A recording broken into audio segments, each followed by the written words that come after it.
Buat teman-teman yang nemuin video ini, sebelum lanjut nonton, alangkah baiknya kalau teman-teman stop dulu videonya dan coba cek link di kolom deskripsi untuk mengunduh soal-soal yang akan saya bahas berikut.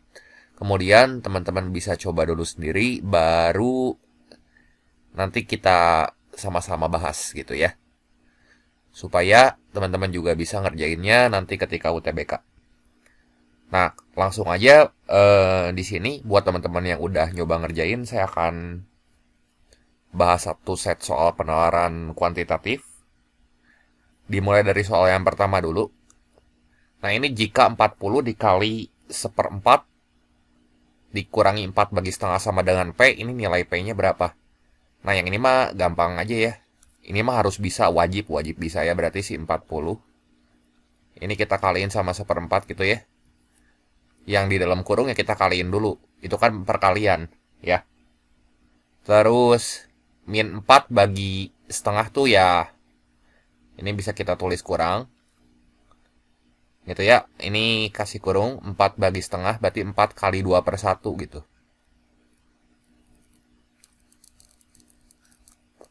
Ya ini coret aja. Berapa nih? 10 kali 1 10 dikurangin berapa nih? 4 kali 2 2 ya. Jadi ini berapa? 8 ya.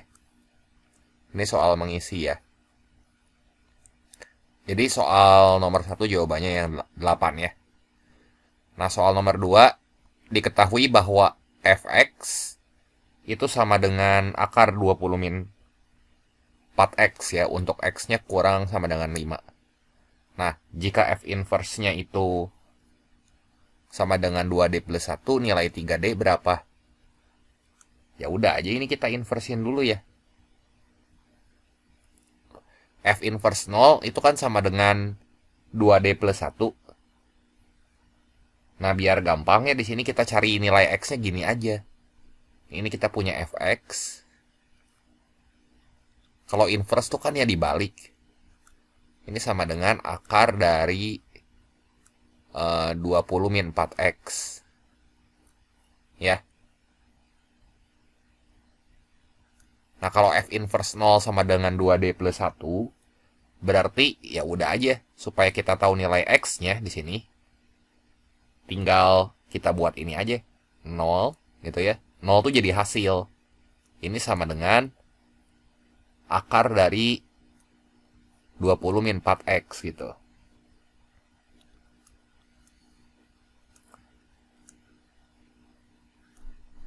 Jadi berapa tuh nilai x-nya kira-kira? Supaya ini jadi 0, berarti si 20 min 4x-nya kan kudu 0 ya nggak? Jadi 20 min 4x ini sama dengan 0. Nah, jadi 4x-nya sama dengan 20 ya. Nah, si x-nya tuh 5 gitu. Gitu ya. Nanti baru kita samain dengan 2D plus 1. Nilai x ini kudu kita samain sama 2D plus 1. Kan itu f inverse-nya ya. Berarti x sama dengan 2D tambah 1. Ya. Berarti x-nya kan 5. 5 itu sama dengan 2D tambah 1. Jadi 2D-nya sama dengan berapa tuh? 5 kurang 1, 4 ya. Jadinya 2 ya. Nah, yang ditanya di sini nilai nilai dari 3D berapa tuh? Nilai dari 3D berarti 3D sama dengan 3 kali 2. Ya, ini 6 ya. Jadi soal nomor 2, ini jawabannya 6. Kita lanjut lagi ke soal berikutnya. Ini jelas dulu ya. Soal nomor 3 ya. Grafik fungsi kuadrat fx sama dengan ax kuadrat tambah bx plus c itu melalui min 3,5 dan 5,5. Nah, kalau misalnya sumbu simetri dari grafik fungsi kuadrat itu adalah x sama dengan s dan s min 1, berarti adalah X sama dengan S, berarti nilai S kurang 1 tuh berapa gitu. Ya, berarti kan si grafik fungsi kuadratnya mah kita bisa tulis gini ya. Y sama dengan AX pangkat 2, nanti X-nya kita gonta-ganti. Tambah BX, tambah C gitu ya. Nah, nanti si X-nya kita gonta-ganti gitu. Ini jangan kebalik. Ini tuh X-nya, ini Y-nya. Ini X-nya, ini Y-nya. Masukin aja dulu ya yang pertama tuh yang min 3,5. Artinya nanti huruf Y-nya kita ganti sama 5 gitu. Sama dengan A dikali min 3 dikuadratin itu kan 9 ya. Langsung aja saya tulis jadi 9A gitu. 9A terus udah gitu min 3B ditambah C gitu ya. Nah, satu lagi yang melalui titik 5,5. Berarti ini kita buat gini ya. 5 sama dengan 5 kuadrat tuh berarti 25A ya. Dikurangi 3B ditambah C. Nah, gini.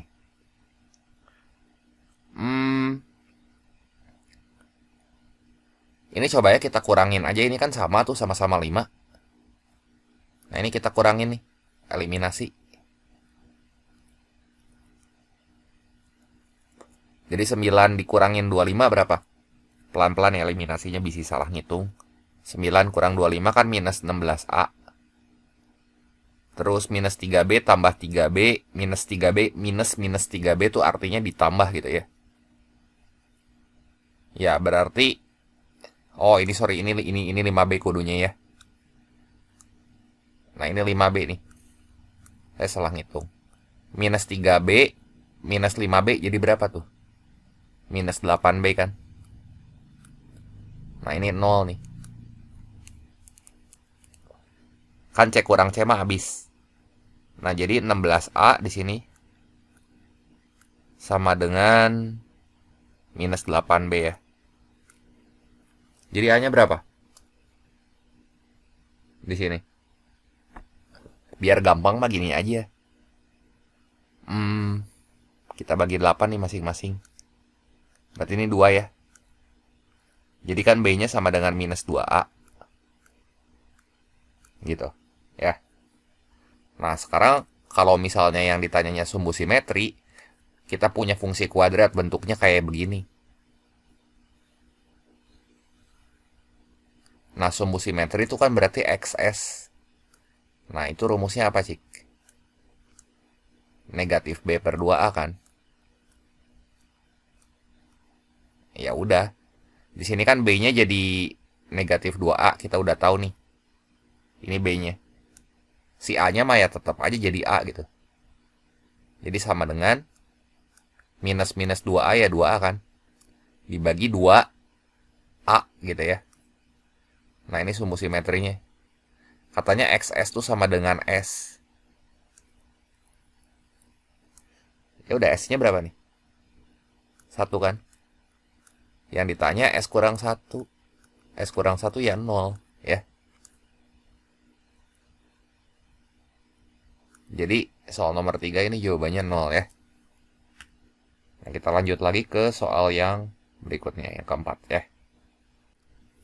Nah, teks untuk soal nomor 4 sampai 6 ya. Nah, di sini diketahui garis H sejajar sama garis G. Nah, jadi kalau misalnya digambar mah kayak gini. Ya umpamanya ini garis H gitu ya. Garis G dulu. Garis G-nya ini berapa nih? 4X min 2Y tambah 1 sama dengan 0 gitu ya. Nah, ini ada garis H di sini. Ini ada garis H. Garis H-nya mah nggak tahu persamaannya berapa. Ya masih tanda tanya. Yang jelas mah sejajar gitu. Nah, ada titik A 2,-1. Nah, ini ada titik A di sini.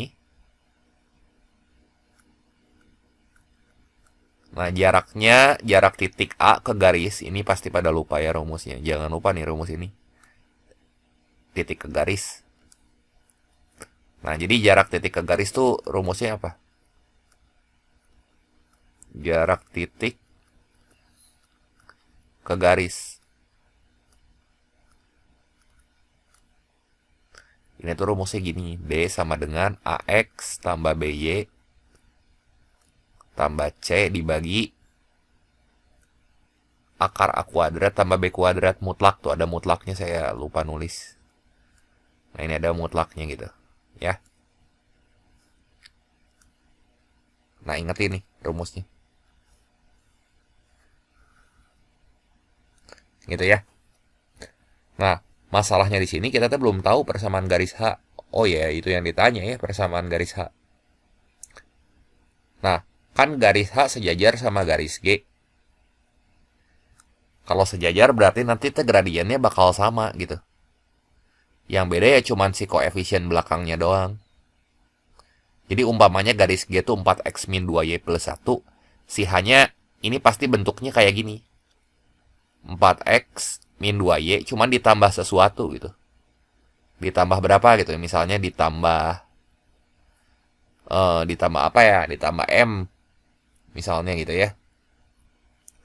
Nah si titik ininya nggak tahu berapa. Atau ditambah C aja ya. Saya mau ditambah C gitu. Jadi biar sama. Nah sekarang si garis H-nya 4x min 2y tambah C. Si C-nya kan kita belum tahu berapa. Nah lihat tuh.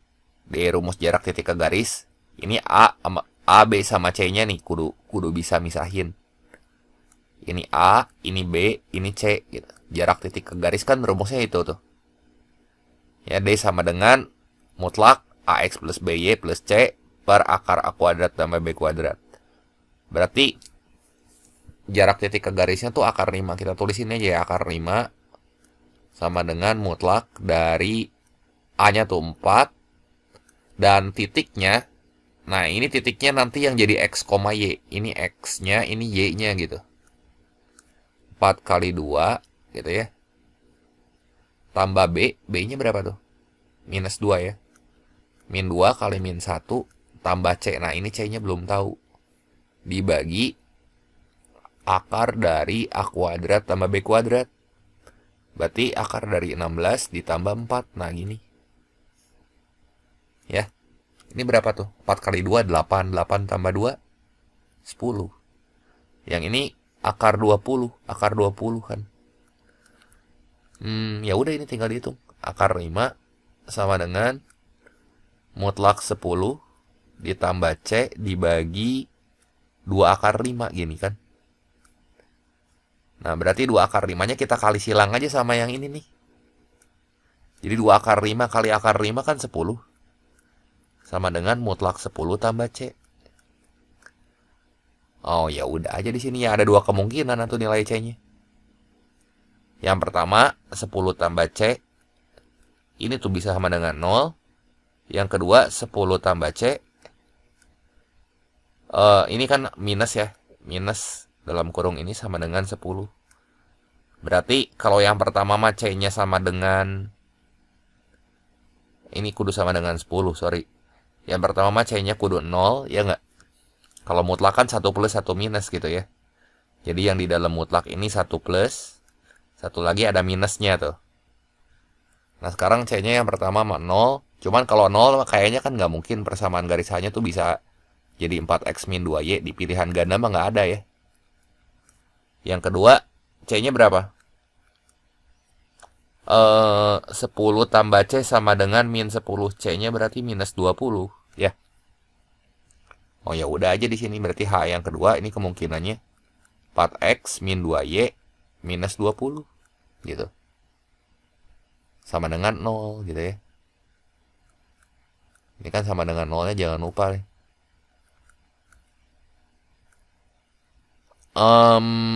Dinyatain dalam Y sama dengan kan. Ini bagi 2 dulu deh semua. Ya. Jadi berapa nih dibagi 2? Ini kan jadi 2. Ini jadi 1 ya. Ini jadi 5.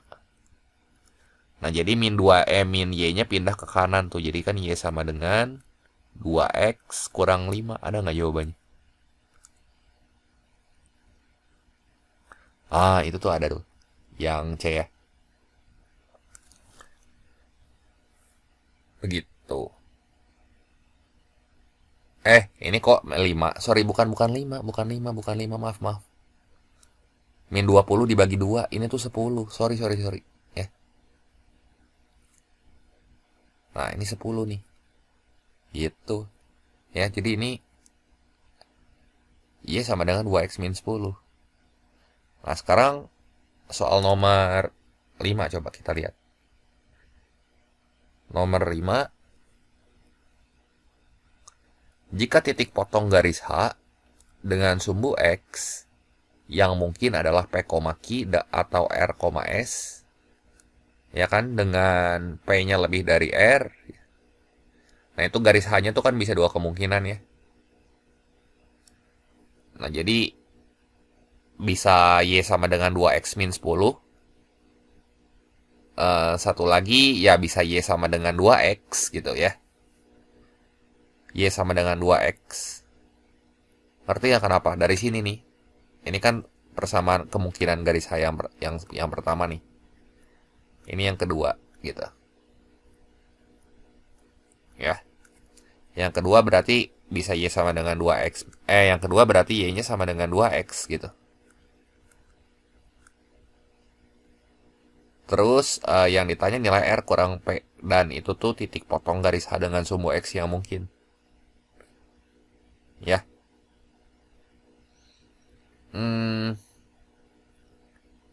Gimana nih kira-kira? Yang pertama ya. Yang Y sama dengan 2X dulu. Titik potongnya dengan sumbu X berapa tuh? Kalau titik potong dengan sumbu X, itu artinya Y-nya kudu 0. Jadi buat soal nomor 5, garis yang pertama, yang ini Y sama dengan 2X. Untuk Y sama dengan 2X. Berarti kalau Y-nya 0, X-nya berapa nih? X-nya 0. Ini titik potongnya. Nah, yang kedua, untuk Y sama dengan 2X min 10. Ya. Berarti kalau misalnya titik potong sama sumbu X, tadi kan si Y-nya kudu 0. Berarti di sini kan tinggal, berapa tuh? 0 sama dengan 2X min 10. Ya, X-nya berapa tuh? Ya, 5 kan? X-nya sama dengan 5. Berarti titik potong yang kedua tuh ini 5,0. Ya. Nah, ini mah P gitu ya. Titiknya ini P, ini Q. Karena OP lebih besar dari R, sorry. Ada syarat lagi di situ ya. Berarti ini P-nya nih. Ini Q-nya. Ini R-nya, ini S-nya gitu ya. Yang ditanya R dikurangi P. R kurangi P berapa? 0 kurang 5. 0 kurang 5 0 kurang 5 min 5 tuh ya. Jadi min 5 gitu. Ya, ini yang B jawabannya ya. Lanjut lagi soal yang ke-6. Nah, jika garis H tidak memotong sumbu Y negatif, dan titik potong garis H dan garis J, gitu ya, itu X plus 2Y min 10 sama dengan 0, garis J-nya. Jadi, ada lagi garis baru nih. Soal nomor 6 tuh ada garis J. Ini garis J-nya itu adalah X tambah 2Y min 10. Nah, titik potongnya sama garis H berapa? Garis H tidak memotong sumbu Y negatif, berarti kemungkinan si garis H tuh ada 2 gitu. Ya. Ada yang Y sama dengan 2X min 10. Ada yang Y sama dengan 2X. Ya. Tadi kan kita udah tahu ya titik potongnya dengan sumbu X mah. Kita udah dapet. Ini mah ya logika aja. Pasti kita pilih garis yang kanan gitu. Ya. Kan tidak memotong sumbu Y negatif. Kenapa nih? Karena ini garis pertama saya gambar ya di sini ya. Y sama dengan 2X min 10. Ya, berarti kalau misalnya X-nya 0, ya ini mah saya gambar gini supaya kebayang gitu ilustrasinya. Kalau X-nya 0, Y-nya kan min 10 tuh, motong. Udah jelas ini motong gitu. 0, min 10. Satu lagi kalau Y-nya yang 0, X-nya 5 gitu. Jadi kalau digambar mah nanti kayak gini.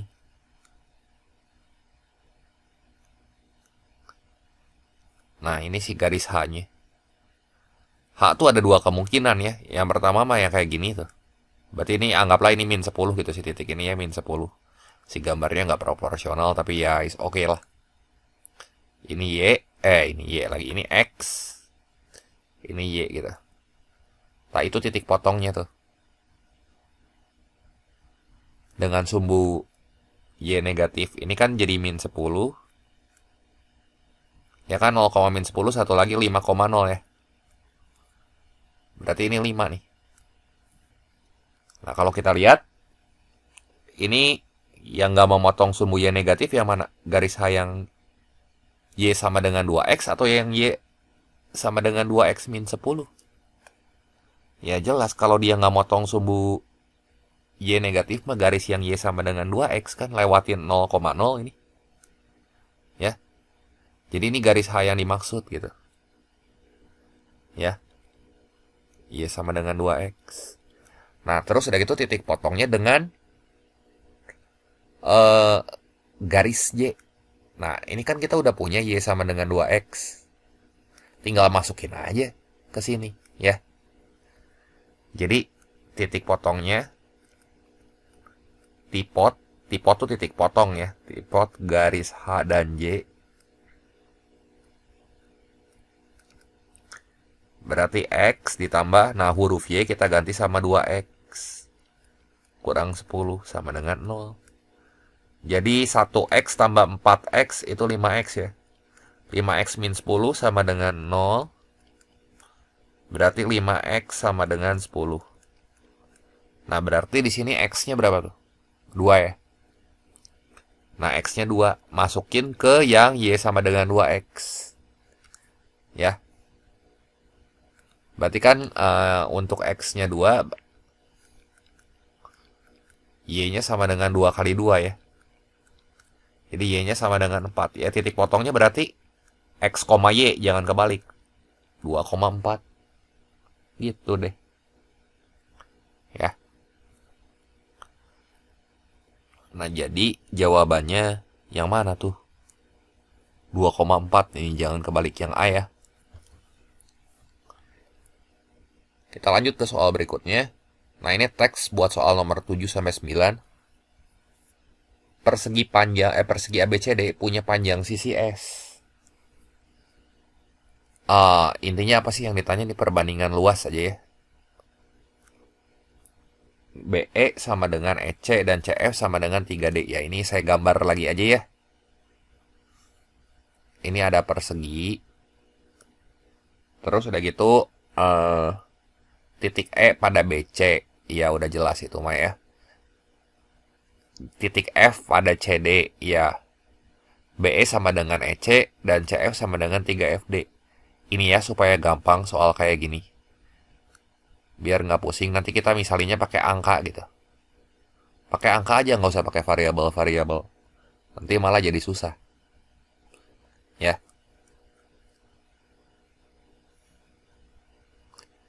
Nah, lihat nih. Ini si segitiganya.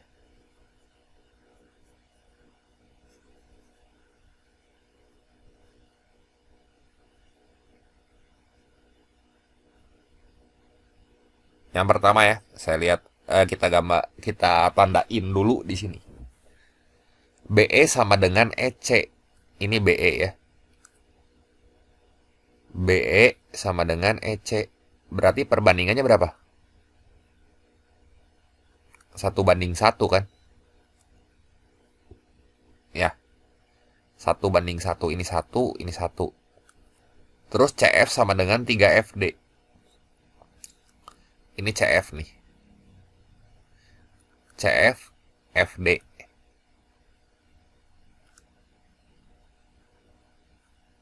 Nah, ini F-nya kurang rapi ya. F, nah ini D gitu. CF katanya 3 kali FD. Ya udah FD-nya kita misalin sama 1 gitu ya. Berarti FC-nya berapa? 3. Nah, ini kan 1:1, jangan 1:1 atau biar sama. Karena persegi kan yang atasnya tuh 1 sama 3. Berarti ini kita buat 2 sama 2 aja. Boleh dong, gitu ya. Nah, yang ditanya perbandingan luas segitiga AEF dan persegi. Ya udah. Di sini luas segitiga, ya, luas segitiga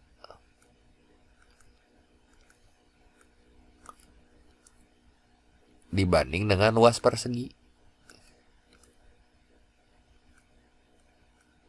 Nah, luas segitiga tuh sama dengan luas persegi. Luas persegi sendiri berapa tuh? Persegi yang panjang sisinya 4. 16 kan? Dikurangin luas pertama nih. Luas pertama ini 1.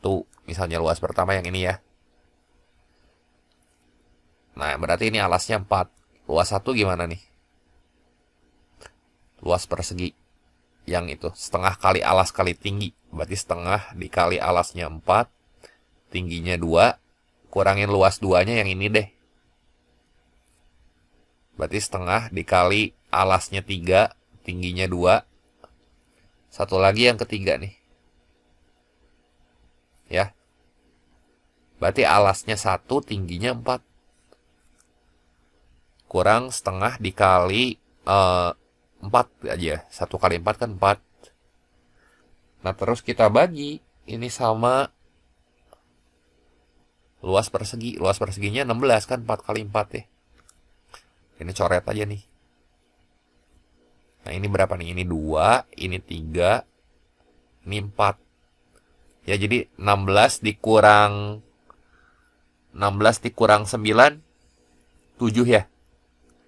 7/16 nih. 7 banding 16. Jadi jawabannya yang C gitu. Ya. Nah, mungkin ini kita butuh lagi gambar ini ya. Nah, jika luas segitiga ECF itu 12 satuan persegi dan koordinat titik A itu berapa koordinat titik A-nya? 2,-1. Yang ditanya koordinat titik C berapa gitu ya. Ini saya hapus-hapusin dulu aja ya biar nggak pusing. Saya cuma butuh gambar persegi polosannya aja. Nah, gini ya.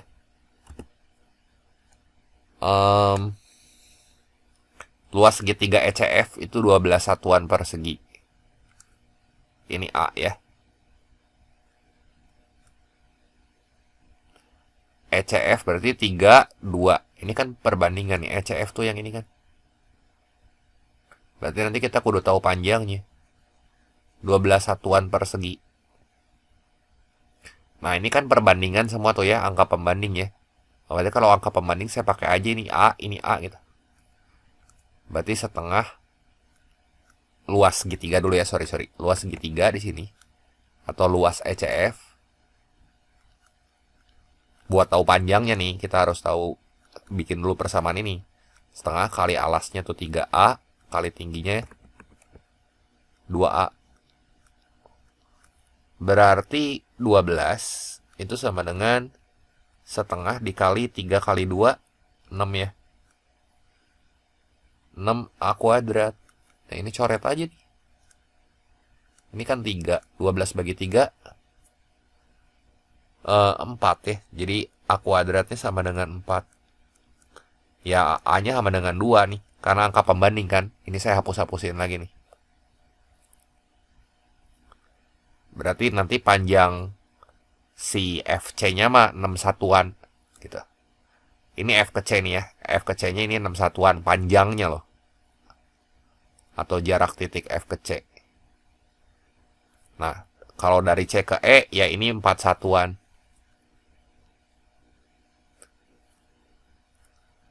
Nah, sekarang dikasih tahu koordinat titik A itu koordinatnya 2,-1. Ya. Nah, ini A-nya 2,-1. Nah, tadi kan perbandingannya berapa nih? 3/1 ya. Berarti F ke C 3/1. Kalau misalnya ini 6 satuan, yang ini jaraknya berapa satuan? Dari D ke F. Dari D ke F. 3/1 loh. Tadi angka pembandingnya kan FC-nya 3, ini 1. Ya, berarti kalau 3 itu 6, kalau 1 itu ya 2 kan. Jadi panjang si D ke C-nya tuh 8 satuan. Nah, yang jalan tuh si sumbu X-nya di sini. Ya, koordinat titik ini gitu jalannya. Koordinat titik A itu 2,-1, berarti koordinat titik B-nya berapa nih? Berarti nambah 8 satuan. Aris Y-nya mah tetap ya. Jadi 2 tambah 8 tuh 10, 1. Nah, sekarang yang ditanya titik C-nya. Titik C-nya ini nambah 10 satuan tuh. Nambah 10, nambah 8 satuan. Nambah 8 satuan, yang nambah 8 satuan apanya?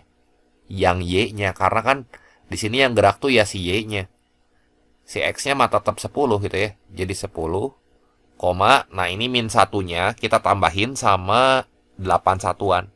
Kenapa ditambahin 8 satuan? Kan ini dari B ke C itu 8, ya nggak? Segini tuh 8 gitu. Nah ini 8 satuan tuh kalau di gambar mah.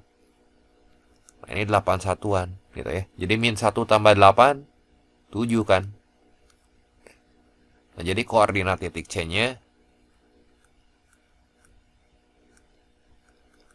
koordinat C itu adalah 10,7. Ya.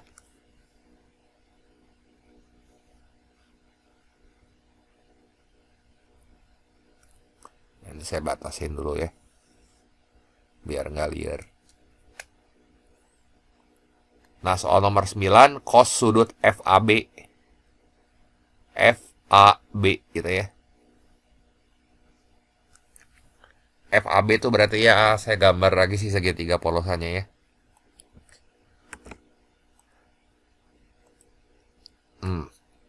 Saya hapusin dulu aja ya. Titik A-nya kurang tuh. Nggak kegambar ya.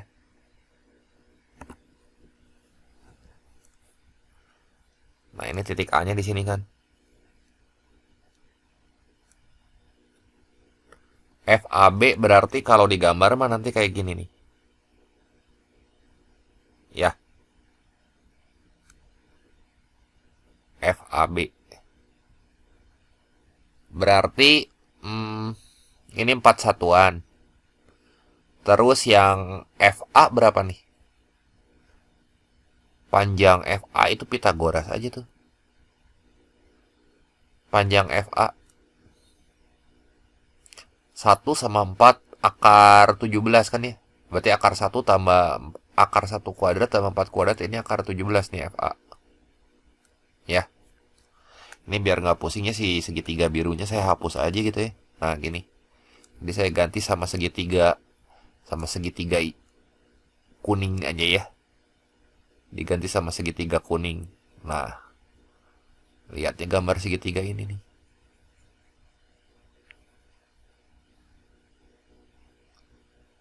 Nah, terus berarti yang F ke B berapa? FC-nya itu 3. BC-nya itu 4. Oh ya udah, berarti kan yang ini mah 5. Oh ya udah, gampang aja nih pakai rumus kosinus nih FAB nih. Nah, nih sudutnya ya. Sudutnya nih. Kasih warna merah ya. Segini sudutnya. Misalnya ini alfa gitu. Nah, jadi kan pakai rumus C kuadrat sama dengan A kuadrat tambah B kuadrat minus 2AB kali cos alfa.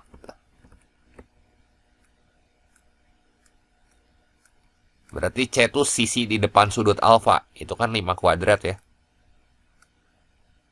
Sama dengan, ini langsung deh, A kuadratnya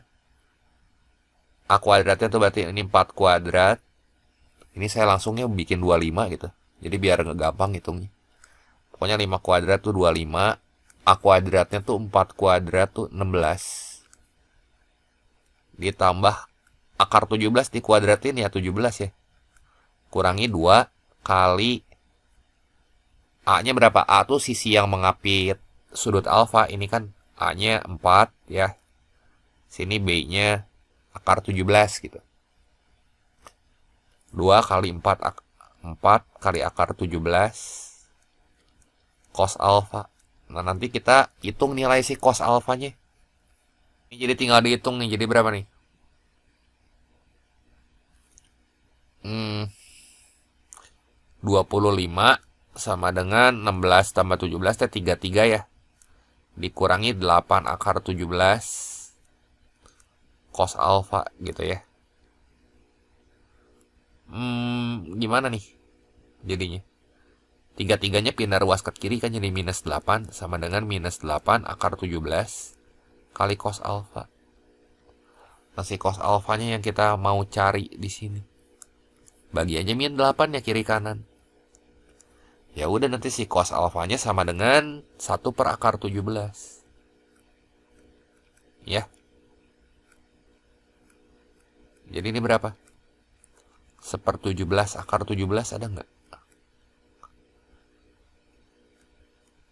Ada tuh jawabannya, akar 17/17. Ya. Jadi, buat soal nomor 9, opsi yang tepatnya yang E ya. 9 yang E, 8 yang D, ya.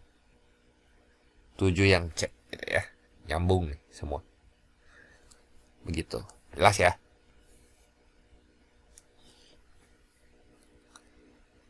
Soal nomor 10. Di sini misalkan fungsi fx dia punya domain sama range. Ya. Domainnya minus 2,2 dan range-nya 1,5. Serta gx sama dengan 1 per fx gitu ya. Ini fx kita tulis dulu. Ya. Ini domainnya berapa nih? df ya. Itu dari ini tertutup ya, berarti min 2 sampai 2 gitu. Kalau digambar di garis bilangan mah min 2 sampai 2. Terus rf-nya 1,5 gitu ya.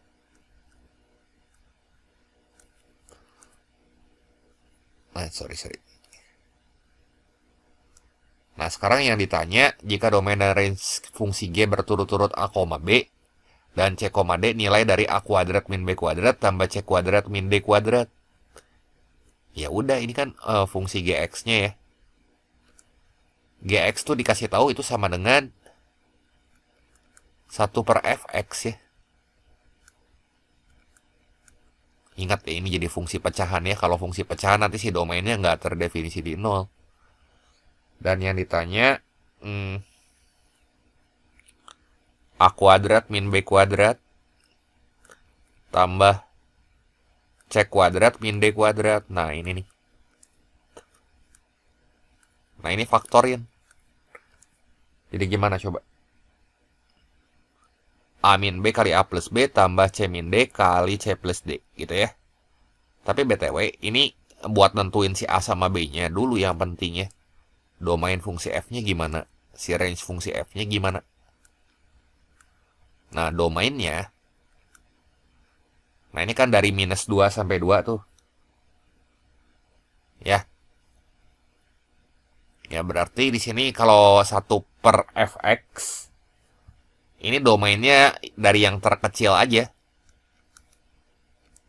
Berarti 1 per min 2. 1 per min 2 berapa? Ini min setengah gitu kan. Nah, sampai 2 gitu, tapi dia nggak terdefinisi di 0 gitu.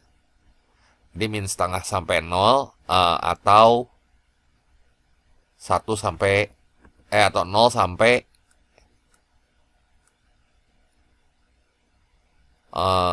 setengah gitu ya. 1 per 2. Nah, kalau misalnya digabung mah nanti jadi min setengah sampai setengah.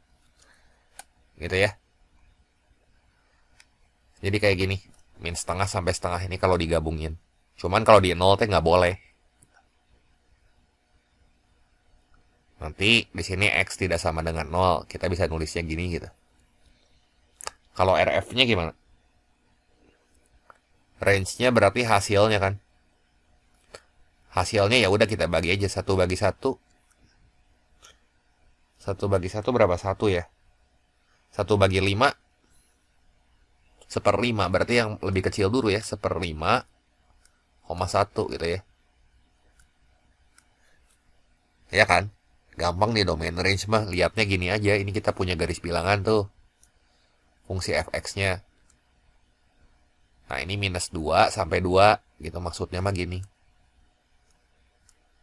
Nah ini si domainnya tuh yang ini. Sorry. Nah ini domainnya. Nah kalau misalnya gx-nya itu fungsinya pecahan, di 0 tuh dia nggak terdefinisi nanti. Gitu ya, buat si gx-nya. Ya udah deh, kita udah dapat tuh nilai A, B, C, D. Jadi berapa nilai operasi hitungnya? Ini A-nya, ini B-nya, C-nya, ini D-nya ya. Ah ya udah, ini menggampang dikuadratin aja. Min setengah dikuadratin berapa? Jadi 1/4 ya. 1/4 dikurangin setengah dikuadratin ya 1/4. Tambah 1/5 dikuadratin berapa? 1/25 kan. Kurangin 1. Jadi 0 yang ini mah 0 ya. Yang ini 1/25 kurang 1, ini -24/25. Jadi berapa nih? Oh ya udah aja nih -24/25 ya. Ada nggak jawabannya?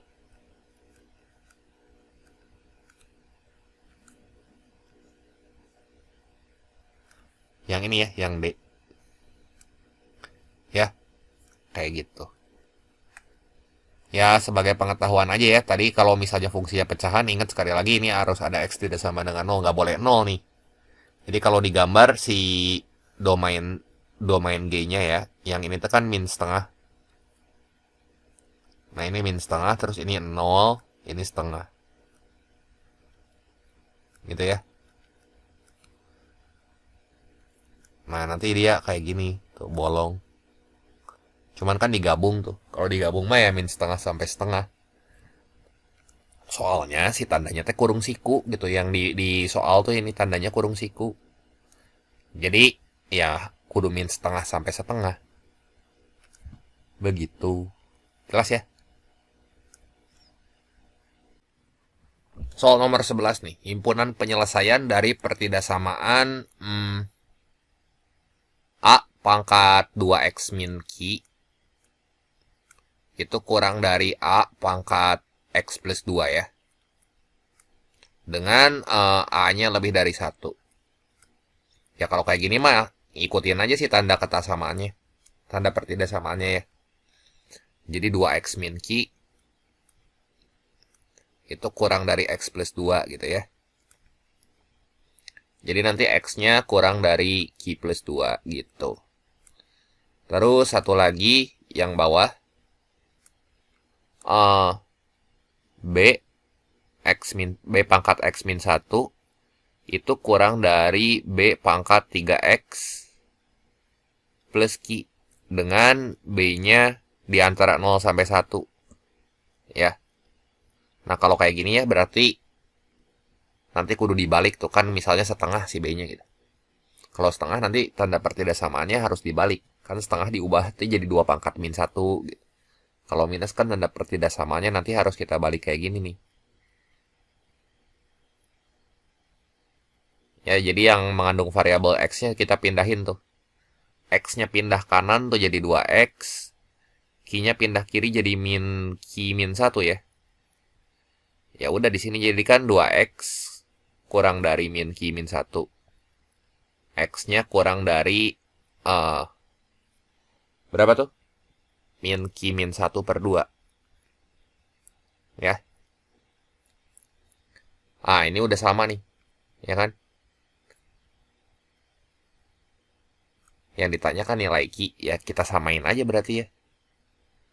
Berarti di sini kita bikin Q plus 2 itu sama dengan min Q min 1/2 gitu ya.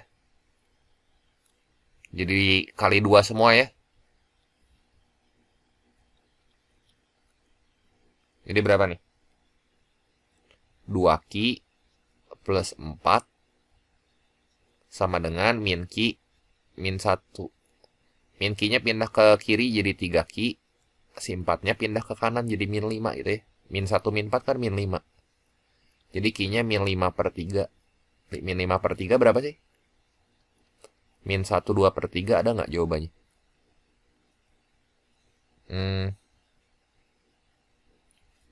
Yang A ya. Lanjut lagi ke soal berikutnya.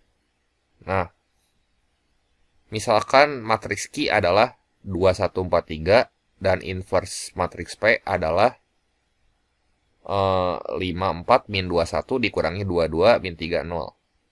Ya. Jadi, di sini P inverse-nya berapa tuh? Nah, kita punya matriks Q-nya ini kan. 2, 4, 1, 3. Nah, ini matriks P inverse-nya kurangin tuh unsur-unsur seletak ya. Berarti 5 dikurang 2. Berapa tuh 5 kurang 2? Ini nih unsur-unsur seletak 5 kurangin 2 gitu. Jadi 3 kan. Terus 4 kurangin 2. Ini jadi 2. Terus min 2 ditambah 3 kan, minus 3. Ini jadi 1 kan. Terakhir 1 kurang 0 ya 1. Ya. Terus matriks X itu adalah matriks yang memenuhi persamaan Px sama dengan Q. Ya udah aja kalau gini mah X-nya sama dengan P inverse Q deh. Ya. Kaliin aja nih matriksnya. Jadi X sama dengan 3, 2, 1, 1, 3, 2, 1, 1 dikali matriks Q-nya 2, 1, 4, 3. Nah, ini baris kali kolom ya. Berapa nih X-nya? 3 kali 2, 6. 6 tambah 8, 14. 3 kali 1, 3. 3 tambah 6, 9. 1 kali 2, 2 tambah 4, 6. 1 kali 1 tambah 1 kali 3, 4 ya. Nah, itu A, B, C, D tuh. Yang ditanyakan di sini A tambah B kurang C kurang D ya. Itu ngurut nih. Ya, ini A, ini B, ini C, ini D. Gitu ya. A, B, C, D. Berarti 14 tambah 9 kurangi 6 kurangi 4. 23 kurang 10. 13 nih jawabannya. Opsi yang tepatnya di sini yang B ya. Nah, kita lanjut lagi ke soal berikutnya. Ini soalnya ada typo ya sama kurang pengetikan, nanti diperbaiki aja. Nah, di sini garis M itu adalah Y sama dengan min 3X plus 4. Min 3X plus 7. Direfleksikan terhadap garis Y sama dengan B, jadi garis M aksen. Jadi awalnya kita punya garis Y nih. Ini sama dengan min 3X plus 7. Nah, kalau direfleksikan terhadap garis Y sama dengan B, misalnya lupa kita punya titik aja ya. Kalau lupa ini bikin aja Pak gambarnya. Y sama dengan B tuh kayak gini nih. Ya, kita punya titik deh di sini. Titiknya misalnya X, Y. Nah, ini kalau direfleksiin terhadap garis Y sama dengan B. Berarti kan nanti yang tetap tuh si X-nya ya. Si X-nya mah tetap. Y-nya jadi Y aksen berubah. Gitu ya.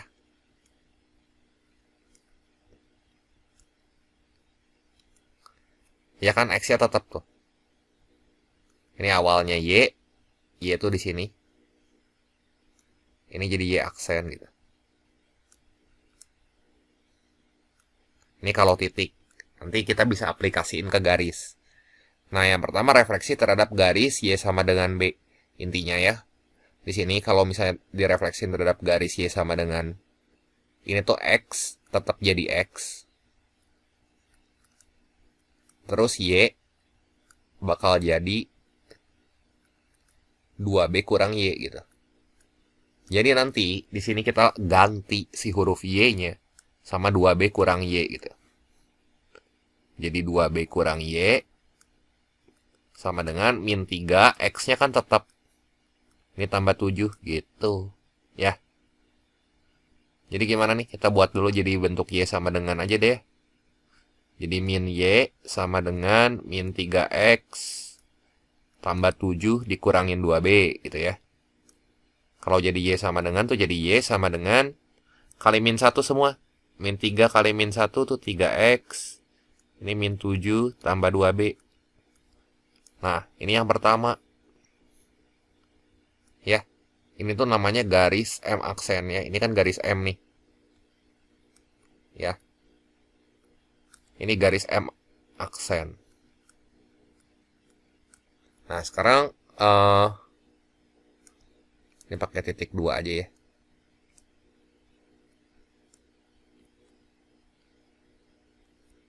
Saya pusing sama-sama dengan yang 3 kayak gitu ya.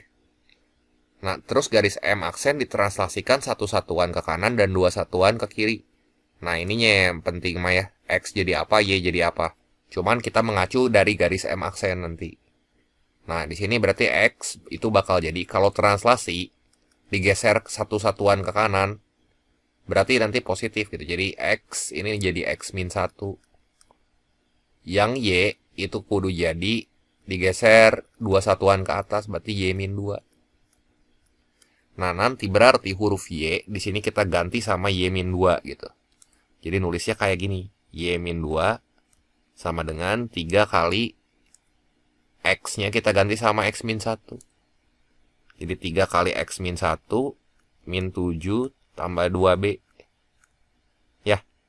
Jadi Y sama dengan gimana nih? 3X min 3 min 7 plus 2B, min 2-nya pindah kanan, plus 2 gitu ya. Jadi Y-nya sama dengan 3X min 3 min 7 berapa sih? Min 10 ya, tambah 2 min 8 atau tambah 2B. Nah gitu ya. Nah ini adalah garis M double aksen. Gitu. Ya. Nah, coba sekarang cek satu-satu pernyataan-pernyataannya ya. Soal pernyataan kayak gini mah dikerjainnya belakangan aja harusnya ya. Biar nggak buang waktu. Nilai B-nya adalah 2. Nih, persamaan garis M double aksennya itu adalah Y sama dengan 3X min 4. Ya, kita bikin aja ya. Di sini pernyataan pertama. Kan kita punya garis M double aksennya tuh tadi Y sama dengan 3X min 8 tambah 2B. Terus itu kita samain dengan Y sama dengan 3X min 4. Artinya ini aja kita samain nih. Ya. Jadi di sini min 8 tambah 2B sama dengan min 4. Jadi 2B-nya berapa? 2B-nya 4 ya. Ya si B-nya kita dapat, B-nya sama dengan 2. Gitu ya. B-nya sama dengan 2, ini benar. Terus yang kedua, titik D terletak pada garis M. Garis M apa ya? Garis M. Ini kan garis M nih. Titik D 3, minus 2 itu mah udah cocok ya. Masukin aja si 3, minus 2-nya ke dalam persamaan garis. Itu kan. Di sini untuk titik D Y sama dengan min 3X tambah 7. Kalau kita cek gitu ya, si titik 3, minus 2 kan jadi minus 2 sama dengan min 3 kali 3 tuh min 9 tambah 7. Dan ini tuh udah oke gitu, bener. Ya. Terus titik D double aksen pada garis M aksen gitu ya. M double aksen adalah 4,8. M double aksennya berapa sih? M double aksen mah yang di bawah nih. Ya. Jadi kan tadi Y sama dengan min 3X min 8 tambah 2B. B-nya kita udah dapat 2. Ya. Jadi Y-nya sama dengan gimana nih? 3X min 8 tambah 4 ya minus 4 ya, balik lagi.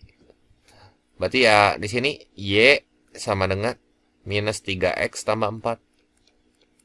Cek aja sih titik 4,8 ya. Tadi kan 3, minus 2 mah udah oke. Berarti di sini kan 8 sama dengan min 3 kali 4 min 12 tambah 4.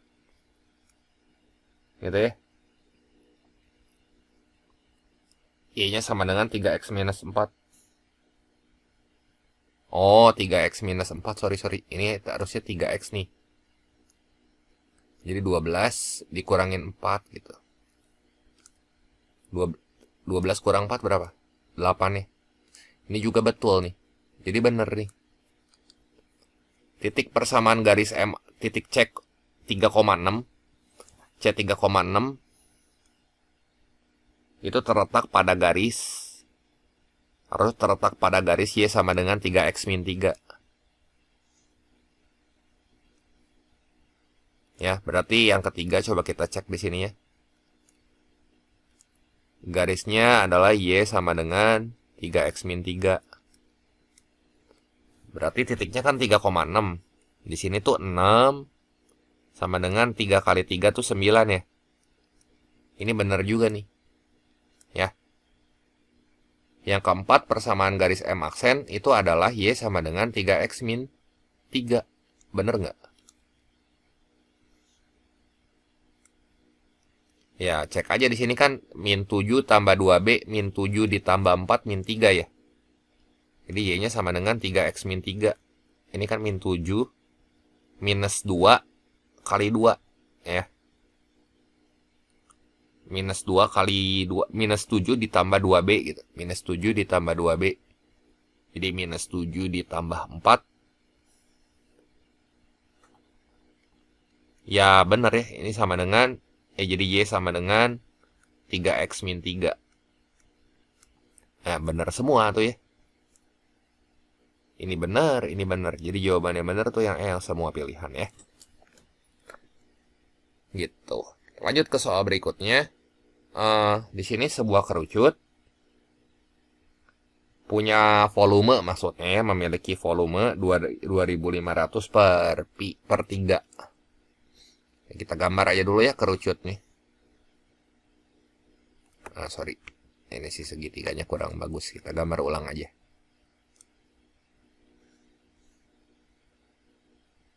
Nah, ini kayak gini ya. Ini kerucut.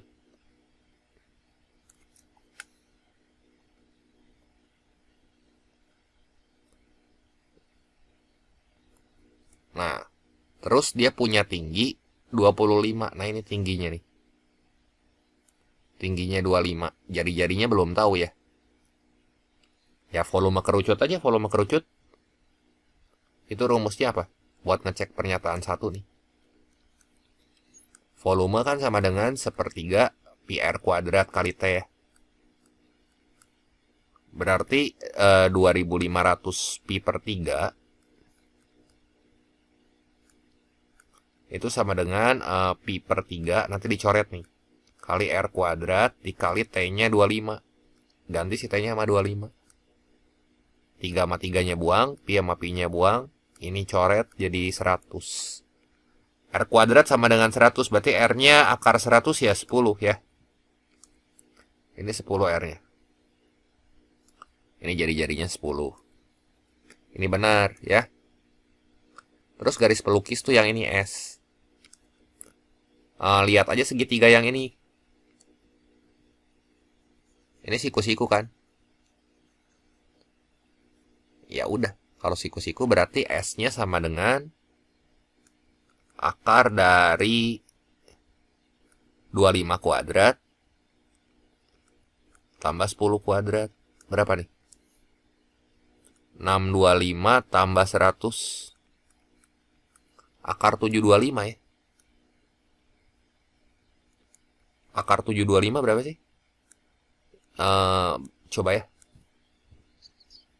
Di sini 25 dikali 30 kan 750, berarti sebelum 70, sebelum 30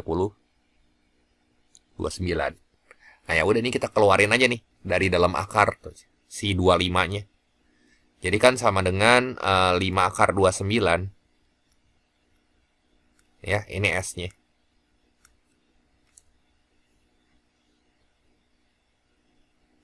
Ini benar ya. Nah, yang ketiga luas alas kerucut. Luas alasnya kan bentuknya lingkaran tuh. Jadi yang ketiga di sini luas sama dengan PR kuadrat. Gitu ya. Jadi sama dengan Pi dikali 10 kuadrat tuh 100.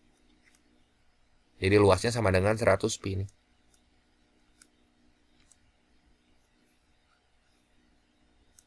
Ya, ini benar ya. Yang keempat, jika kerucut tidak memiliki alas, kerucut dapat memuat sebuah kubus dengan panjang sisi 10 cm. Bentar ya, saya mikir dulu gimana maksudnya ya. Oh iya, jadi maksudnya begini. Lihat, alas kerucutnya kan bentuknya lingkaran, ya nggak? Ya, misalnya kita taruh kubus gitu di situ. Kebayang nggak, ini logikanya kudu dapat nih, yang 4. Jadi di bagian bawahnya nanti ditaruh kubus. Bayangin nggak? Ini ya, ini alas bagian bawah. Alas bagian bawah. Ini diameternya berapa tuh? Diameternya 20 gitu. Kalau dimasukin kubus, kita punya kubus tuh kan pasti si bagian diagonal ininya harus muat ke dalam gitu ya. Baru dia bisa diletakin. Nah, si diagonal sisinya kubus itu berapa coba? Kalau misalnya si rusuknya panjangnya 10, kan panjang sisi kubusnya 10 cm.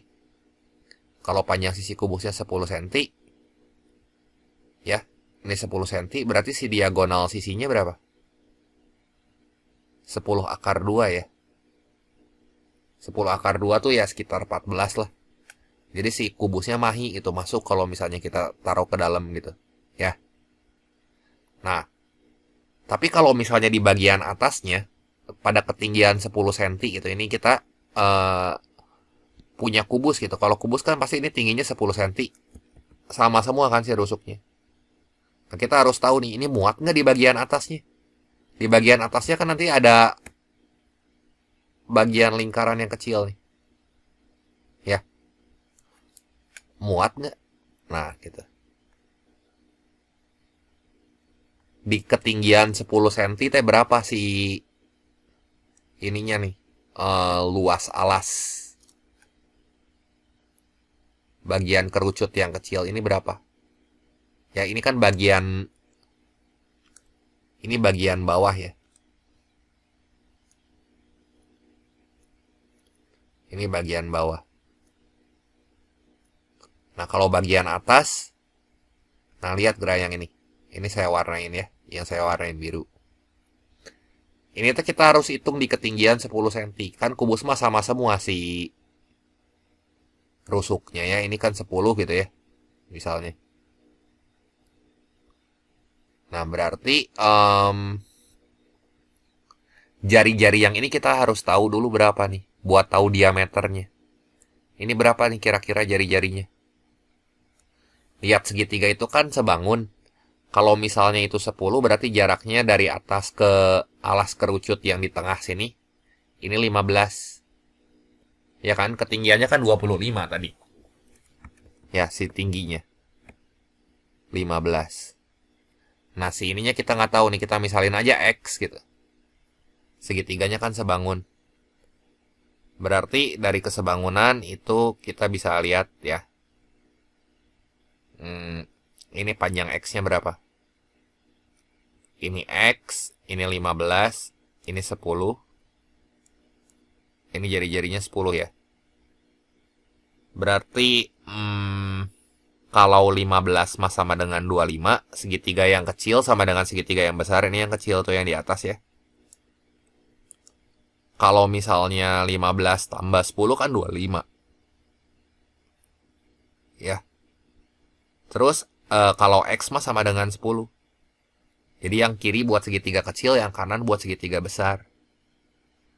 Ini bagi 5 aja. Bagi 5 berapa? 3. Bagi 5, 5. Nanti kali silang tuh X-nya. Jadi 3 kali 10, 30 bagi 5. X-nya 6.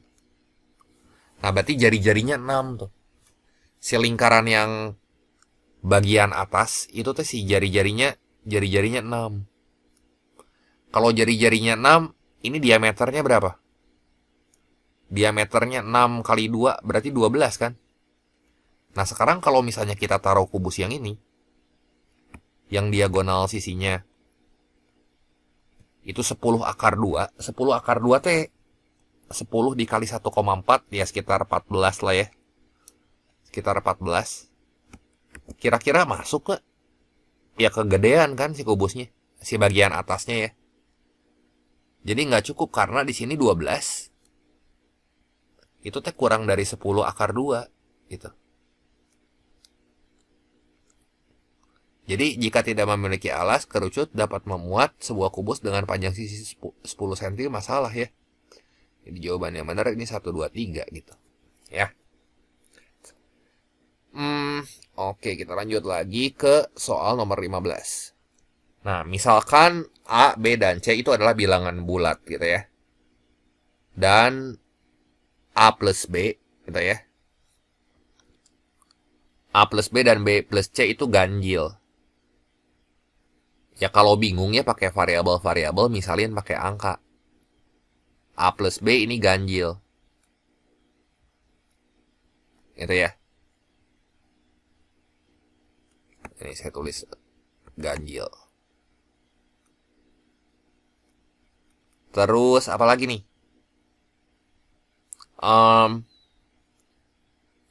B plus C juga ganjil gitu ya. Terus A kali C itu genap. Ya coba aja cari angka ya. Kita coba pakai bilangan bulat yang memenuhi ketiga syarat ini, supaya kita bisa ngecek pernyataan itu bernilai benar atau enggak. A plus B teh ganjil. Ya misalnya ya. Di sini A-nya saya pakai berapa nih? A-nya pakai 1 deh ya. Berarti supaya ganjil kan kudu ganjil juga. Kudu ganjil, kudu genap gitu ya. Si B-nya 2 gitu. Ya kan memenuhi syarat pertama udah. Syarat kedua B tambah C itu ganjil. Berarti 2 tambah berapa yang hasilnya ganjil? Misalnya C-nya 3 gitu ya. C-nya 3. Kalau C-nya 3 bisa nggak ya? 2 tambah 3, 5 kan? Ya. Nah di sini tapi nggak memenuhi syarat yang ini nih. Nggak memenuhi syarat A kali C. Karena 1 kali 3 kan kudu genap. Jadi harus memenuhi 2 syarat nih. A tambah B ganjil. B tambah C-nya itu genap. B tambah C-nya ganjil. A kali C-nya itu genap. Ini nggak memenuhi syarat. Coba sekarang kalau posisinya ditukar ya. Misalnya si A-nya 2 gitu. A-nya 2, B-nya 1. B tambah C ganjil. C-nya supaya ganjil ya. C-nya jangan sama nih. C-nya kita pakai 4 aja. Bisa nggak? A tambah B ganjil. Memenuhi syarat nggak? 2 tambah 1 ganjil. Oke, memenuhi syarat. Terus di sini B tambah C ganjil juga, memenuhi syarat ya. Terus di sini terakhir A kali C 2 kali 4 genap. Nah, udah nih. Udah memenuhi syarat nih. Udah kita punya 3 bilangan. A, B, sama C ya. Gampang kan? Kalau udah gini mah tinggal cek aja satu-satu ke si pernyataannya. A dan B adalah bilangan dengan salah satunya ganjil dan yang lainnya genap. Ya udah, A-nya 2, B-nya 1. Ini mah bener. A tambah C bilangan ganjil. A-nya 2, C-nya 4. Ya salah ya. 2 tambah 4 kan 6. A tambah B tambah C bilangan ganjil. 2 tambah 1, 3. 3 tambah 4, 7. Ini bilangan ganjil. Terus 7 dikuadratin 49. 49 ganjil atau genap? Ganjil kan? Sementara pernyataannya genap. Ini salah nih. Jadi yang benar ya 2 dan 4 saja gitu. Ya. Ini C 2 dan 4 saja. Kok 2 dan 4? 1 dan 3 saja. Saya salah lingkarin ya. Salah lingkarin. 1 dan 3 saja. B gitu ya. Kita lanjut ke soal berikutnya. Nah, 7 angka yang diurutkan dari yang terkecil itu 4, 5, 7, 7, 8, 9, 12 gitu ya. Oke. Setelah ditambahkan satu angka baru berupa bilangan bulat, median barunya itu 7,5. Median tuh nilai tengah. Ini kan ada 7 angka.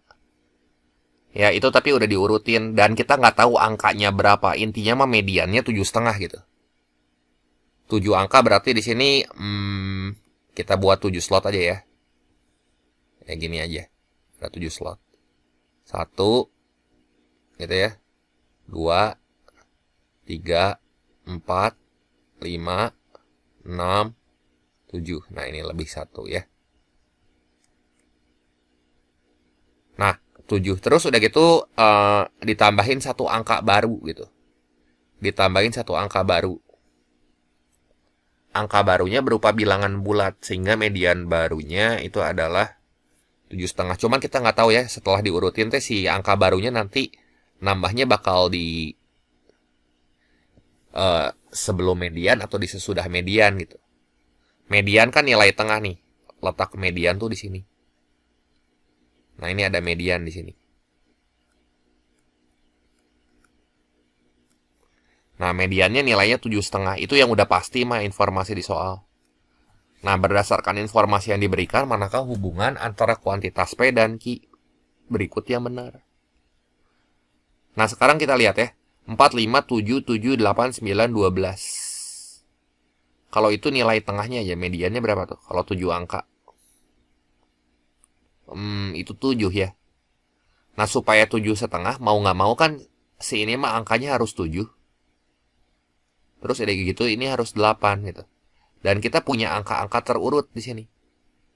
Angkanya tuh 4, 5, 7, 7, 8, 9, 12. Ada nilai X. Ini kan yang pasti yang bikin pusing nih. Ada angka baru nih. Angka barunya umpamanya X. X-nya ditaruh di mana? Gitu ya. Kan si X-nya bisa aja gitu. Kita taruh di kiri. Ini skenario-nya ya. Bisa kita taruh di kiri, bisa kita taruh di kanan. Cuman ya tergantung nanti kayak gimana. Ini 7 sama 8 kudu di tengah gitu. Ya. Sekarang kalau X-nya di sini. Kasus pertama X-nya di sebelah kiri. Kan angka terurutnya harus 4, 5, 7, 7. Sekarang kalau kita masukin sini.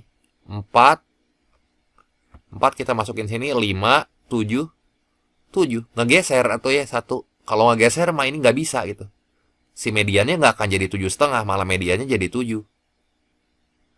Apalagi kalau si X-nya kita taruh di sini. Gitu ya. Jadi nggak akan bisa gitu. Jadi si 4577-nya ini posisinya tuh udah pas kayak gini. Dan angka barunya juga kita nggak tahu berapa. Nah, kasus yang kedua, ini kayak gini. Di tengah teh kudu 7 sama 8. Kalau misalnya si X-nya kita taruh di sebelah sini. Ya. Ini kan masih bisa diisi itu sama 4577 ya nggak? 4, 5, 7, 7. Nah, nilai X ini bisa kita taruh di mana aja. Ya, misalnya ini kita taruh di paling pojok gitu ya. Ini 9, 12, X-nya bisa jadi 13, asal diurutin mah. Atau bisa juga kita taruh di sini. Ya, ini boleh aja kalau misalnya ini kan cuma median kan. Nah, si 8, 9, sama 12-nya kita pindahin ke sini. Tuh. Sorry, 8, 9 sama 12-nya maksudnya ini ya. Bukan sama slot-slotnya dipindahin. Nah, kayak gini, X-nya boleh di sini. Jadi X-nya tuh bisa nempatin tempatnya macam-macam. Dan kita nggak tahu berapa kan nilai X-nya. Intinya mah, supaya medianya 7,5 kan kudu 7 sama 8 ya. Jadi ini 7,5 supaya medianya tetap 7,5. Jadi si X-nya di sini 8. Ya. Jadi 8 boleh. Misalnya di sini kita isi berapa nih? Isi 1.000.000 gitu ya, atau 13 gitu ya, yang kecil aja. 8 boleh. 13 boleh ya. Jadi di sini angka barunya si X-nya itu kudu lebih dari sama dengan 8. Ya. Jadi jawabannya mana? Kuantitas P lebih dari Q. Q-nya 8. 8 juga bisa ya. Lebih atau sama dengan. Ya bisa lebih, bisa sama dengan ya. Ya kalau gitu mah ya tidak dapat ditentukan hubungan antara kuantitas P dan Q itu. Ya kan bisa lebih, bisa sama dengan. Ya. Jadi jawabannya yang D. Gitu. Ya. Kita lanjut ke soal berikutnya. Nah, sistem persamaan linear dalam variabel A, B, dan C memiliki solusi A sama dengan 2 dan B sama dengan 1. Ya. Oh ya, udah itu C-nya langsung dapat ya. A plus B plus C kan sama dengan 7. A-nya 2, B-nya 1, C-nya berapa supaya jadi 7? C-nya 4 ya. C-nya 4. Terus, cari nilai K aja di sini. Pakai persamaan mana yang gampang. Jangan mempersulit diri sama yang pecahan ya, yang kedua aja. Jadi 2A dikurangi B ditambah K kali C. Nanti kita cari nilai K-nya gitu. Bandingin aja, ini gampang banget nih. 2 kali A, berarti 2 kali 2, 4. Dikurang B-nya 1, ditambah K dikali 4, berarti 4K ya. Sama dengan 5. Gitu. Ya kan? Jadi, berapa tuh nilai K-nya? 3 tambah 4K sama dengan 5. Berarti sini mah 4K sama dengan 5 kurangin 3. 2 ya. Nah, K-nya setengah. Bandingin aja akar K atau akar K plus 1. Hubungannya gimana itu? Sama Q. Kita 2/3 ya. Berarti ini yang P dulu. P itu akar K, berarti akar setengah. Atau akar K plus 1. Setengah tambah 1 berarti 3/2 ya. Nah, kalau Q itu kan 2/3. 2/3 kita ubah jadi bentuk akar aja ya. Jadi akar berapa? 4/9. Jadi kita bandingin aja. P sama Q mana yang lebih besar gitu. Gini deh ya, kita jadiin per 18 aja semua. Jadi kan kita ngebandingin setengah dan 3/2 gitu ya. Setengah dan 3/2 dengan 4/9 gitu. Nanti ini kita jadiin 18 aja semua biar gampang. Ya, jadi berapa tuh? Setengah kali 18 kan 6. 6 dan setengah kali 18 kok 6 sih, berapa sih? 9 ya. Dan 3/2 kali 18 berapa tuh? 2 kali 9 berarti dan 27 ya. Dengan 4/9 kali 18 tuh berarti kali 2 kali 2 8. Ya 9 dan 27 mah selalu lebih besar dibanding yang 8 atau ya. Artinya P kan selalu lebih besar dari Q. Kuantitas P-nya di sini artinya lebih dari Q. Gitu ya. Jadi kita tulis dulu ini P lebih dari Q.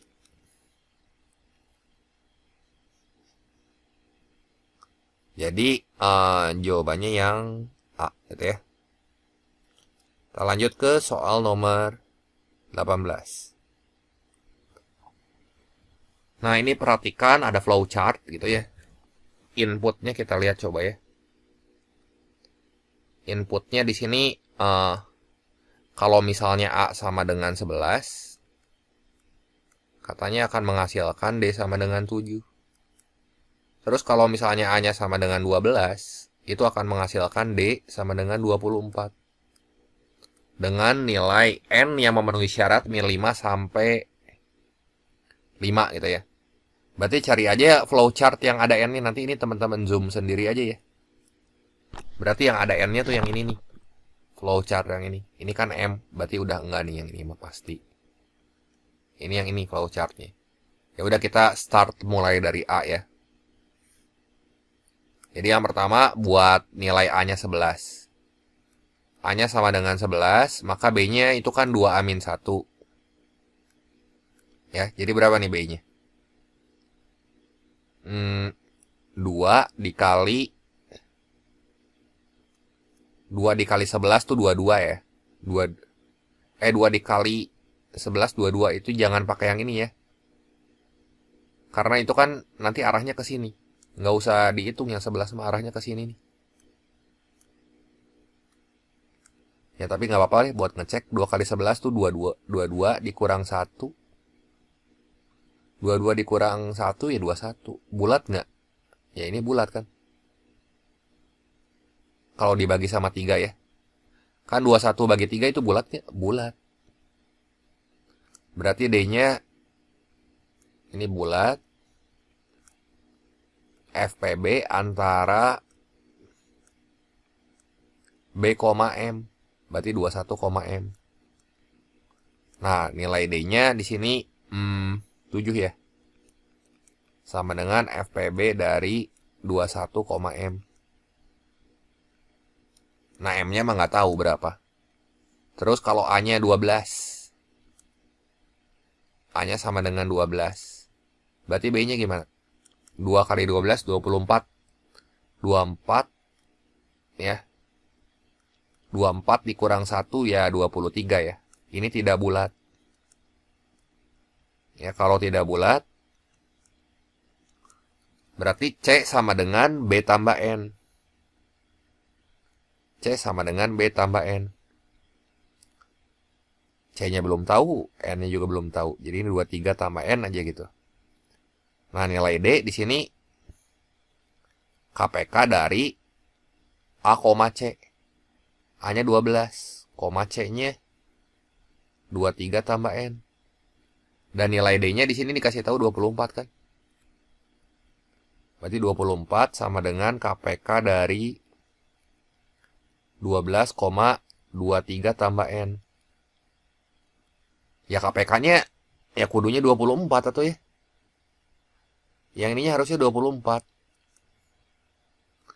Jadi 23 tambah N ini sama dengan 24. Nah, nilai N-nya aja berapa?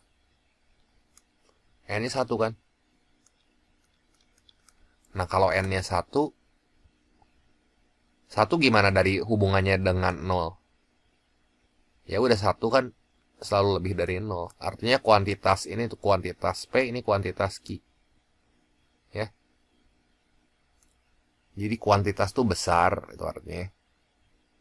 Jadi P lebih dari Q itu, ya. Jawabannya yang A ya. Kita lanjut ke soal berikutnya.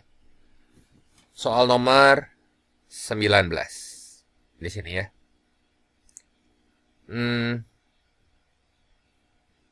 Di sini ada barisan aritmatika. Barisan aritmatika A1 gitu ya.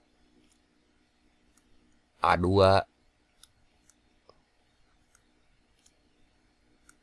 Terus A3. A4 dan seterusnya ya. Sampai A ke N. Nah, terus N itu adalah bilangan asli. Pertanyaannya apakah A10 lebih dari A5? Nah, jawabannya tuh iya atau tidak gitu ya.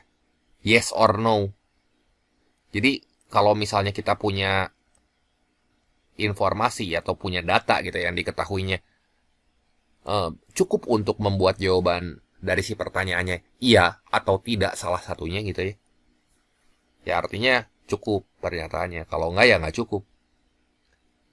Nah, ingat ya inti pertanyaannya di sini A10 lebih dari A5. Soal gini tricky karena memang apa ya namanya dia mainin kata-katanya gitu. Intinya tuh cukup atau tidak. Jadi kita nggak perlu ngitung sebenarnya ya. Nah, sekarang coba lihat pernyataan satu. Ya, ini pernyataan satu.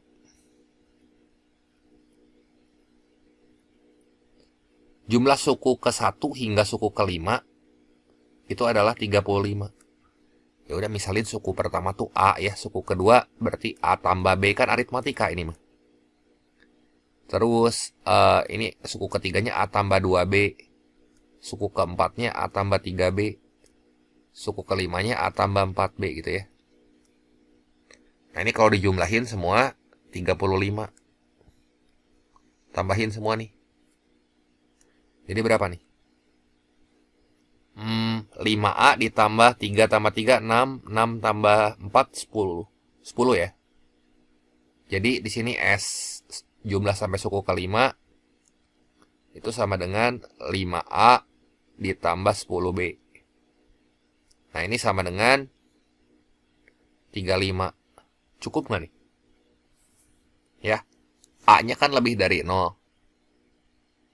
A1 lebih dari 0. Ya. Berarti ini kalau mau disederhanain lagi bagi 5 aja masing-masing. Jadi A tambah 2B itu sama dengan 7. Nah ini S5-nya. Nah si A-nya kita tahu A1-nya tuh kan lebih dari 0 ya. A1 mah berarti kan A. Nah kalau A10 lebih dari A5 nggak? Berarti ini jadi gimana nih? A10 tuh berarti A tambah 9B kan? Apakah ini lebih dari A ditambah 4B gitu ya? A sama A-nya tuh hilang. Oh iya.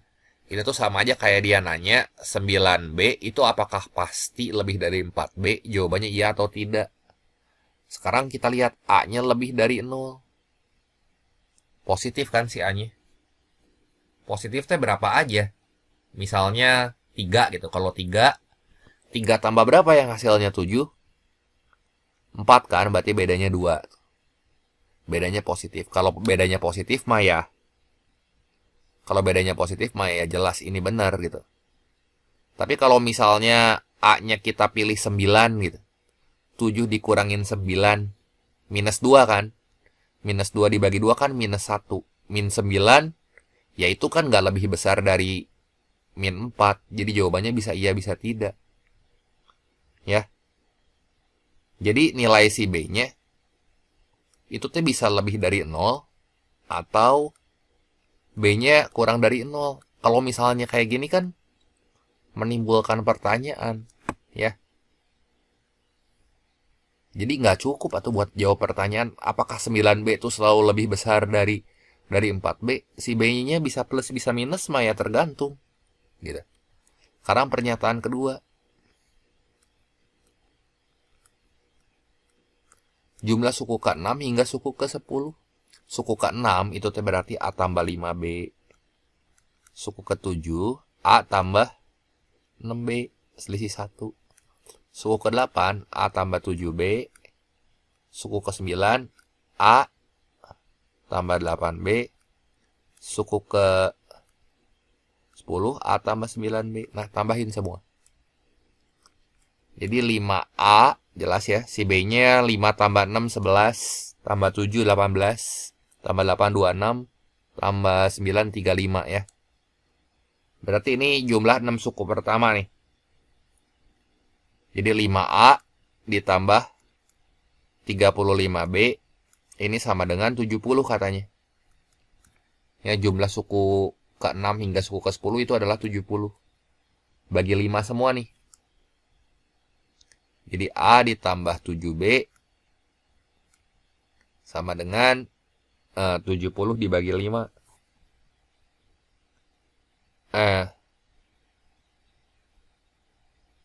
Berapa ya? 70 bagi 5, 14 ya.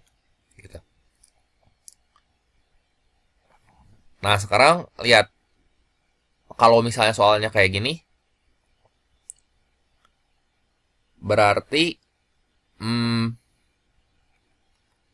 apakah A tambah 7B-nya itu lebih dari A tambah 7B-nya sama dengan 14? Si A-nya kan tadi positif, udah jelas. Nah, kalau A-nya kita pilih 16 gitu ya, kan minus sama. Ini juga B bisa lebih dari 0, atau B juga kurang dari 0 ya. Nah, si A-nya mah udah fix, udah tetep gitu di situ. Nah, sekarang kalau dua pernyataan bersama-sama gitu ya. Dua pernyataan bersama-sama. Berarti A tambah 2B sama dengan 7 dan A plus 7B itu sama dengan 14 gitu ya. Nah, udah aja kan ini mah tinggal dieliminasi kalau dua pernyataan bersama-sama. Ya kan? Dieliminasi aja, ini kan udah dua variabel tuh. Nanti pasti bakal dapet. Jadi jawaban nggak usah dihitung ya. Pertanyaannya kan cukup atau enggak. Jadi jawabannya yang C gitu. Dua pernyataan bersama-sama cukup buat menjawab pertanyaan, tapi satu aja nggak bisa gitu. Gitu. Sekarang kita lihat soal nomor 20. Nah, sebuah prisma segitiga punya alas. Di sini salah satu panjang sisinya adalah 20 cm gitu ya. Jadi ini kita gambar aja dulu prisma segitiga. Ya, ini saya gambar dulu aja. Ya, prisma mah nggak kayak gini ya. Gini.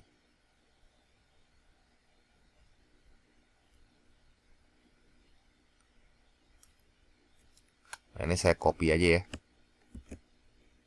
Nah, ini segitiga. Nah, pertanyaannya di situ kan putuskan apakah panjang sisi. Apakah pernyataan-pernyataannya itu cukup atau nggak cukup buat menjawab pertanyaan. Ya, ini kita gambar prisma segitiga. Ntar sambil kita cek itu apa tuh yang dicari. Nah, ini ya, ini prisma segitiga misalnya ya.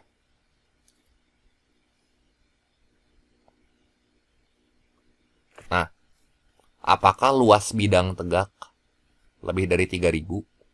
Salah satu panjang sisinya 20 cm. Ya, luas bidang tegak mah berarti yang ini kan ya. Si luas selimut, maksudnya luas bidang tegak selimutnya. Ya, itu tuh yang depan sama yang tengah. Masa saya warnain semua, nggak usah deh ya. Ini 20 misal salah satu sisinya. Yang lainnya nggak tahu. Ya, misalnya aja ini A, ini B gitu. Luas bidang tegak mah ya keliling alas kali tinggi kan, ini kelilingnya berapa dikali tinggi si prismanya gitu. Ya. Cuman masalahnya si A sama si B-nya kita nggak tahu berapa.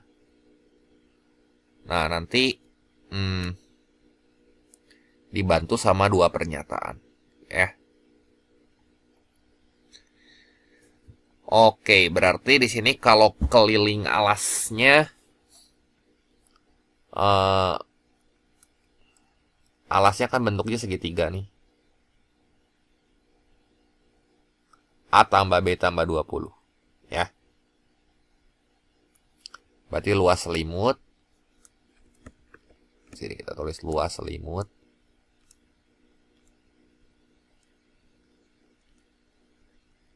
Keliling alas kali tinggi.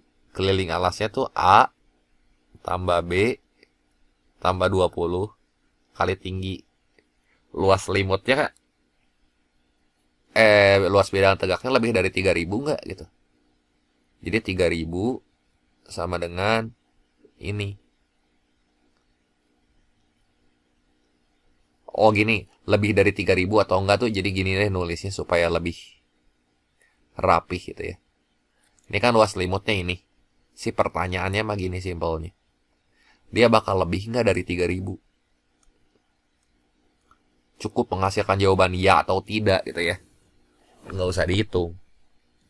Nah, sekarang gini. pernyataan 1 tuh. Alas prisma itu adalah segitiga sama sisi. Nah, ini kita lihat pernyataan 1.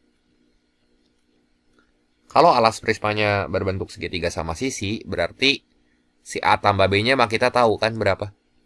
Ya. Berarti 20 tambah 20 tambah 20. Luas selimutnya.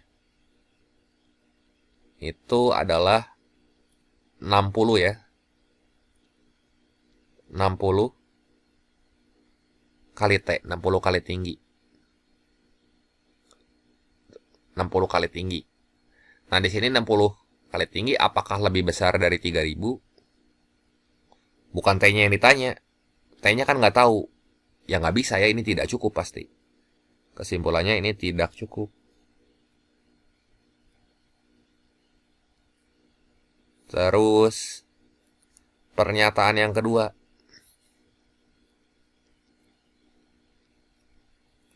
Tinggi prismanya 50. Berarti kita harus pakai informasi di soal lagi ya. Ini informasi bedain nih. Informasi dan pernyataan. Jadi jangan langsung ujuk-ujuk digabung. Kita boleh pakai tuh informasi doang. Berarti di sini kan luas selimutnya gimana tuh? Kita tulis luas selimut.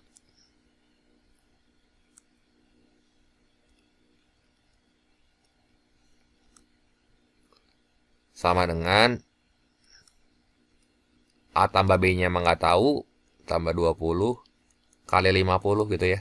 Ini lebih dari 3000 nggak?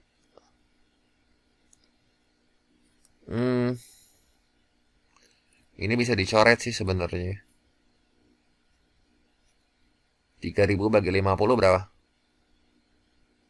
60 ya. A plus B-nya ya belum tentu lebih dari 60 ya. Bisa aja misalnya 10 sama 15 gitu. Atau 10 sama 15 itu kan kurang dari 60. Jadi kita belum tahu nih nilai A plus B-nya. Kalau dari pernyataan 1 mah kita belum tahu nilai tingginya, dari pernyataan 2 mah kita belum tahu nilai A plus B-nya gitu maksudnya. Nah, jadi kira-kira cukup nggak? Coba teman-teman simpulkan di sini. Cukup atau tidak cukup? Jawabannya kalau pernyataan 2 doang, ya nggak cukup gitu ya.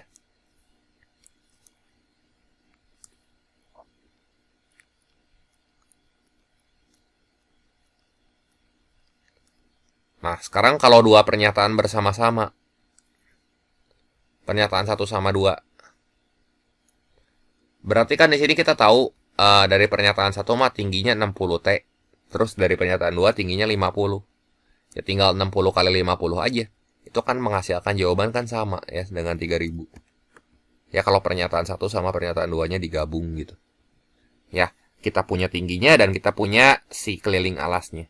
Jadi kudu 2 pernyataan bersama-sama nih. Ya. Baru bisa jawab pertanyaan. Jadi jawaban yang benar yang mana tuh? Yang C.